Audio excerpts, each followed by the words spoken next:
अंजनी पर्वत की सुबह थी। लाल आकाश के बीच सूरज धीरे धीरे उग रहा था और चारों तरफ हल्की सुनहरी रोशनी फैल रही थी। बाल हनुमान एक ऊंची डाली पर बैठे आसमान को बड़ी उत्सुकता से देख रहे थे। उन्हें लगा कि आसमान में कोई बड़ा चमकता हुआ लाल फल उग आया है। मासूम मन में बस एक ही बात आई, इसे तो खाना चाहिए। अंजनी की कोमल आवाज अपने बेटे को सही करती है। वह फल नहीं है मेरे प्रिय, वह सूरज है। अडिग हनुमान आग्रह करते हैं, लेकिन मैं भूखा हूं।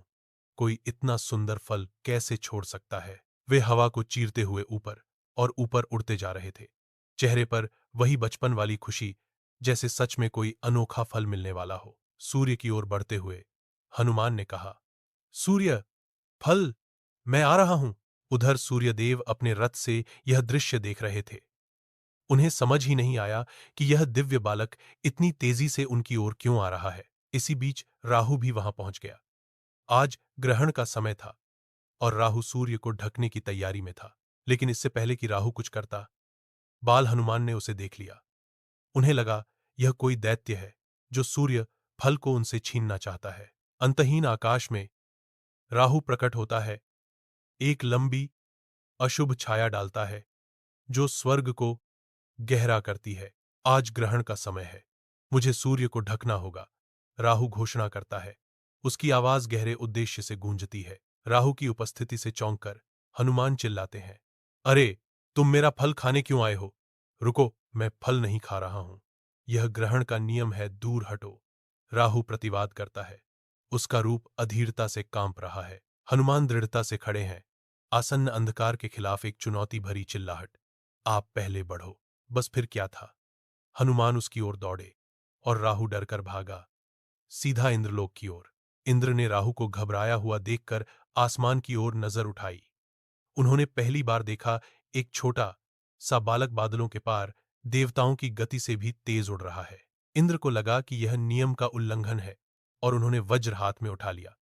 इंद्र ने हनुमान को रोकने की कोशिश की, पर बालक अपनी मासूम जिद में सूर्य की ओर बढ़ते रहे। राहु चिल्लाता है, देवेंद्र, वह बच्चा मुझे मारने आ रहा है, उसे रोको। और फिर वज्र गिरा। चमकती बिजली की तरह वह बाल हनुमान पर पड़ा। छोटा सा शरीर कांपा और हनुमान बेहोश होकर धरती की ओर गिर पड़े। जैसे ही हनुमान गिरे, पृथ्वी पर हलचल मच गई। अंजनी चीख उठी और उसी क्षण वायुदेव प्रकट हुए। अपने पुत्र को इस हालत में देखकर क्रोध से भर गए। उन्होंने रोष में पूरी पृथ्वी से हवा खींच ली। संसार के प्राण लगभग रुकने लगे। देवता बेचैन हो उठे और तभी आकाश में ब्रह्मा, विष्णु और शिव प्रकट हुए। देवों ने वायु को शांत किया और ब्रह्मा ने हनुमान के माथे को स्पर्श किया। उनका पवित्र स्पर्श पड़ते ही बाल हनुमान की आंखें धीरे से खुल गईं। हनुमान अपनी आंखें खोलते हैं, दिव्य प्रकाश और पितृप्रेम की दुनिया में पुनर्जन्म लेते हैं, क्योंकि वायु रोते हैं, मेरे हनुमान। उसके बाद देवताओं ने एक एक करके हनुमान को दिव्य वरदान दिए। अब कोई शस्त्र उन्हें हानि नहीं पहुंचा सकेगा।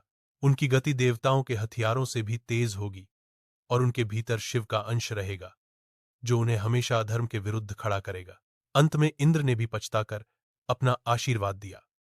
उनका वज्र अब कभी हनुमान को दुख नहीं पहुंचाएगा।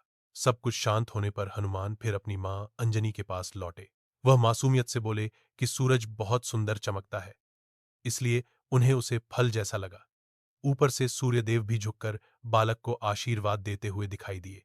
अंजनी ने मुस्कुराकर बेटे को गले लगा लिया और आकाश में उस क्षण जो दृश्य बना, सूर्य की चमक और बाल हनुमान की दिव्य आभा, वह संसार में हमेशा के लिए एक अद्भुत कथा बन गया। आकाश की ओर कैमरा ऊपर उठता है। सूर्यदेव हौंसते हुए आशीर्वाद देते हैं।